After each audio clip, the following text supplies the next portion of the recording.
The levels of medical bankruptcy in the US are pretty high, certainly much, much higher than, the 0% that happens in any other country that has similar wealth and history like the US.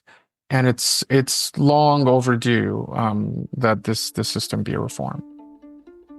That was Mustafa Hussein, Assistant Professor of Health Economics at the CUNY Graduate School of Public Health. And this is Epicenter NYC. We connect our communities to news, information, and each other. I'm your host, Amber Castillo. The U.S. healthcare system is often described as one of the most advanced in the world, yet it's also one of the most expensive and fragmented. Millions of Americans struggle with navigating insurance networks, surprise medical bills, and soaring costs. For many, accessing basic healthcare feels more like solving a puzzle than receiving care. So, why does the U.S. spend so much more on healthcare than other countries? What role do high prices, private insurance, and systemic inefficiencies play? And most importantly, what can we do to fix it? To help us unravel these questions, we're joined by Mustafa Hussein, an assistant professor of health economics at the CUNY Graduate School of Public Health. Mustafa specializes in health inequities, public policy, and the socio-economic drivers of health outcomes. Today, he discusses how our system got here and what it'll take to create meaningful reform. Before we jump in, a quick message from our team. Hi, I'm Mariana from the Epicenter NYC team, and I have an important health question. Have you experienced unexpected brain fog, fatigue, or mood changes? These may be symptoms of long COVID. Most people who have COVID-19 completely recover, but some have lasting symptoms and health problems. If you need more information about what this means, we can help. Long COVID is real. You can stay protected by keeping up to date with your vaccines. Don't let COVID derail your health. Schedule your appointment today. Send us a note at hello@epicenter-nyc.com or call or text us at 917-818-2690. Now back to the show.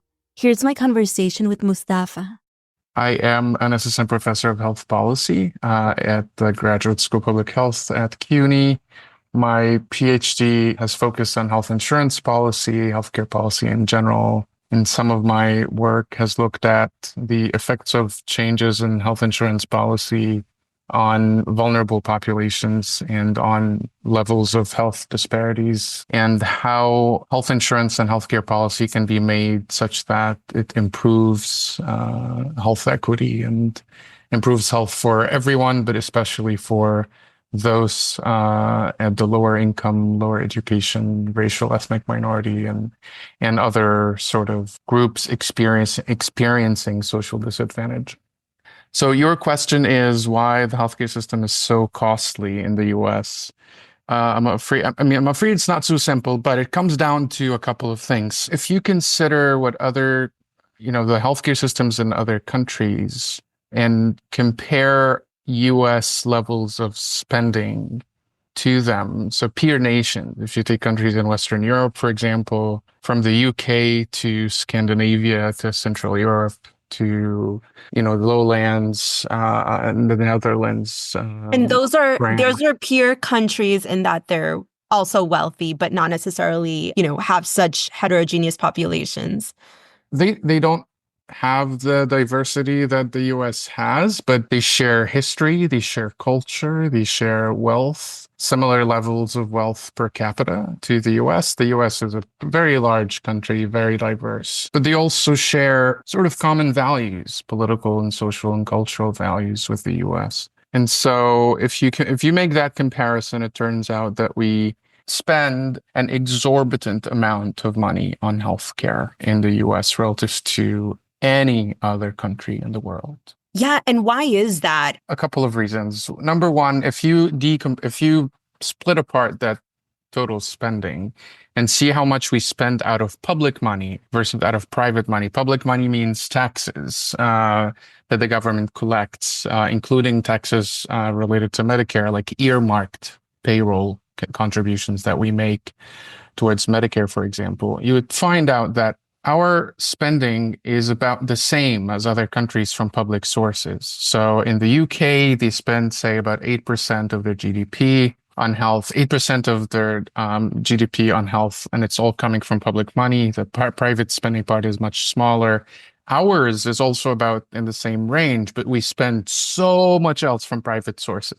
And private here means the entire private insurance system, including employer-sponsored insurance, the insurance that we get from our employers, insurance we buy on the market individually, if you don't have an employer or if you're a small business, especially before the Affordable Care Act, but even after, we spend a lot of money on private care. Most of the vast majority of providers in the US are also private entities. And they're left we have, I think the main reason, maybe I should get down to that sort of bottom line. The main reason why we spend so much is because the prices are so high. The prices of a typical hospital stay, the prices of a typical doctor's office visit, the prices of prescription drugs, the prices of medical devices, the prices of literally anything that we consume in this country of health services is very high relative to other countries. Because there is essentially all of these other countries have strict price controls. There are negotiations going on. They have either quote unquote single payer systems, but that's even a misnomer because even in countries are even the levels of negotiations aren't necessarily for prices aren't necessarily happening at the federal or central sort of government level. They're also happening regionally because every region, say in Canada or in Sweden or in Japan, they're set in negotiations between the insurance funds. These insurance funds tend to operate like co-ops. They're nonprofit. They compete for quality and volume. Hospitals are nonprofit. They compete for quality and volume, but the prices are set.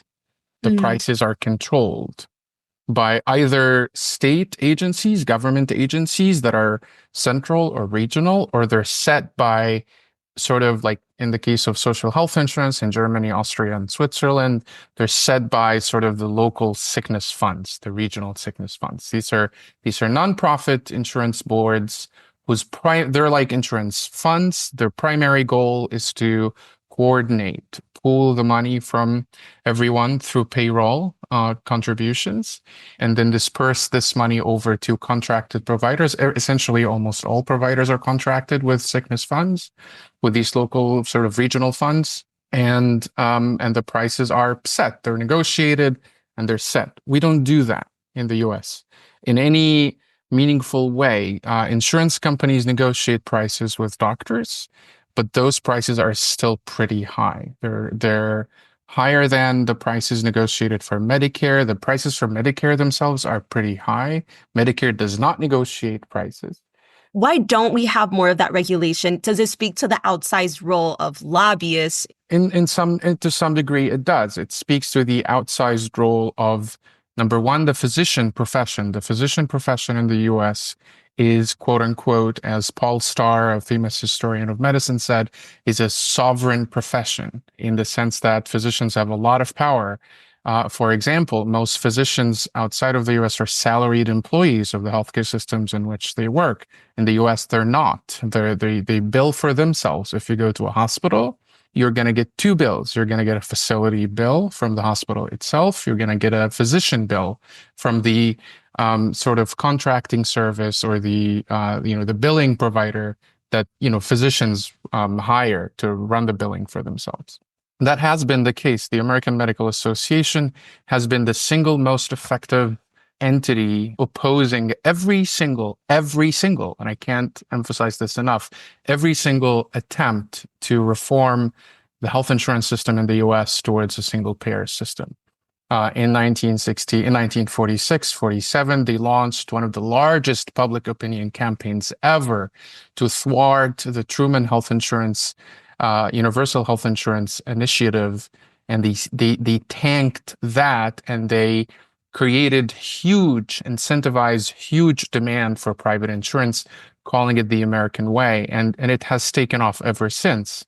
These efforts have also made employer-sponsored health insurance, getting your insurance benefits through employment, essentially the law of the land. More than half of the US population, and at some points in time, it was 60%, 65%, receive health insurance through their employers. And if you lose employment, generally speaking, before COBRA was enacted, you have no other coverage. You have to either find Medicaid or just go without coverage at all.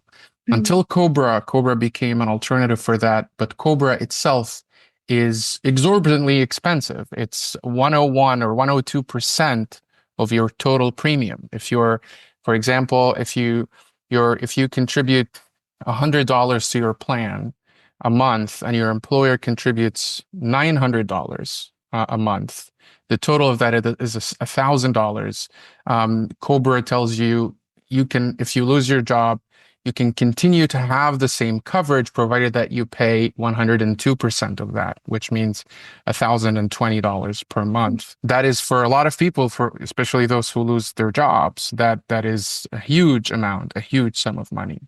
And is there anything about the US healthcare system that's different in terms of all this fragmentation, the fact that we do have the Medicare system and Medicaid? And can you speak about the role of fragmentation in our healthcare system and whether that also plays an outsized role that don't in similar countries? Yes, definitely. And it's in many ways, it's also a function of how insurance works. If you take, let's talk about the UK is sort of and all of these countries with National Health Service, NHSs, they're a little bit of an outlier. But let's take an example like Germany or the Netherlands or something like that, or Switzerland. The regional funds, they contract with providers in the region. And so if I move within the region, or if I lose my job, I continue to have my coverage, and I can there is much less effort required to find out who's in network and who's not, because the vast majority of providers are going to be in this larger network. In the US, think about all the people that live and work in Manhattan, right? Or in New York City. How many insurance companies exist? A lot, many.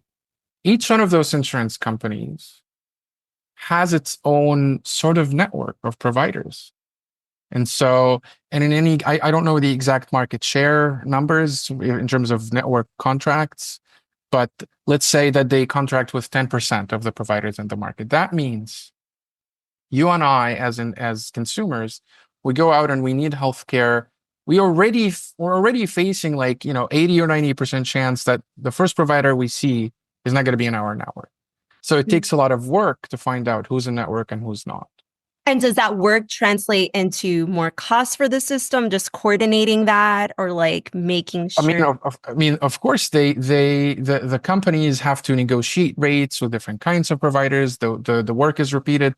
Because of fragmentation, we spend the highest out of our total health spending. We spend about 8% of our total health spending on administration of health services. This is just the paperwork stuff, the billing, the coding, the claims. Other countries spend on average about 2%. So this is a substantial difference. And this is relative to our total spending. So it's sort of adjusted for that. It's not like 8% because we have a larger system. No, it's 8% of our total spending, as it is 2% for other countries out of their total spending. Right. And so there is a lot of repetition. There's these Byzantine bureaucratic processes that people have to go through for claims and for adjudication. If, one of the common network types is HMOs, the health maintenance organizations, which are very restrictive. You only have coverage within network, in network, no coverage out of network. And, that can result in surprise billing. You can go to the hospital and have a surgery. Your provider is in network, your doctor or surgeon is in network, but the anesthesiologist is out of network. And so before surprise billing reforms, you would get a surprise bill from that person who's out of network, asking you to pay $10,000 for their anesthesiology service, which was essentially part of the part of the surgery and should have been covered by your insurance. Now, thankfully, and that's not across all states, especially in New York State, we have surprise billing protections that no, they can't do that to you. But you can see how fragmentation of insurance networks and the need for each and every single one of these, I don't know, over 6,000 insurance companies to contract with providers separately just creates huge administrative overload for them on the system overall, huge administrative burden for individuals, and can easily jack up prices for consumers because of, jack up costs for consumers because of all of this. Is there anything specific to either to New York State where I don't know if you've looked into that in your research, but is there anything that makes New York different in terms of how it might be contributing to this issue of a costly healthcare system? I don't know that New York is different necessarily. I mean, we have been working over the last year or so with Columbia Poverty Center using our data to look at experiences of health service use and access to care among New Yorkers facing economic disadvantage and those who aren't, especially those with healthcare need, and how they've gone through the healthcare system throughout the pandemic, in particular, and sort of post-pandemic recovery. And we're seeing things that are, expected and potentially consistent with national trends. And New York is probably not an outlier. It might be in certain things, like the state Medicaid agency is doing really a good job trying to improve people's access to care, address their social needs in addition to their sort of clinical health needs. There's also the state has, the state health plan and marketplace for getting private coverage and getting Medicaid is pretty generous and accessible for people. So these are really good things that are happening in New York. But I don't think the problems are still the same. The levels of Medicaid reimbursement in New York for providers are, very much lower than Medicare and then private providers, and very much similar to other states as well. And that creates problem for people on Medicaid. You get a great insurance with no cost sharing, no copays, and so on. You can't find providers to take it, especially specialists. Yeah. Right? You can go to an FQHC. They're going to be very happy to help you. They're going to give you probably some of the best quality care you can get.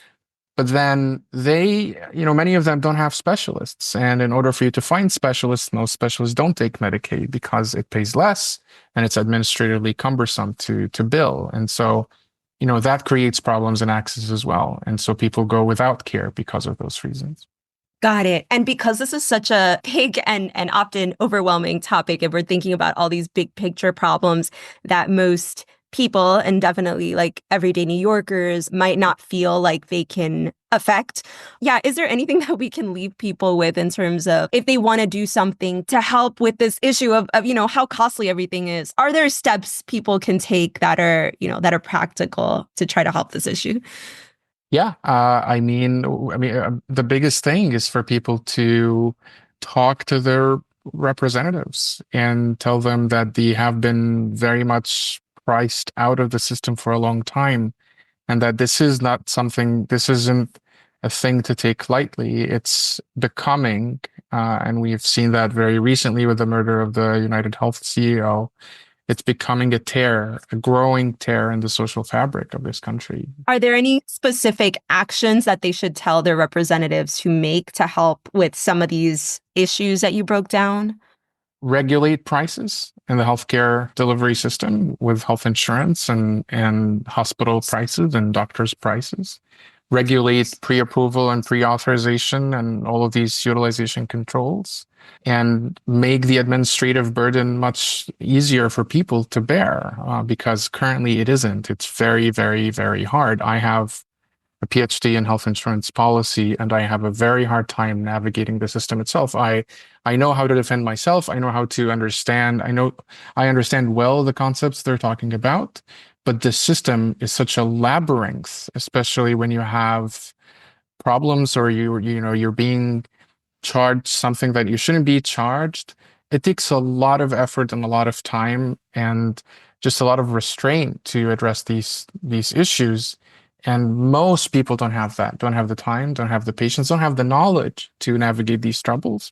So it's incumbent upon our representatives to mandate these insurance companies to do better.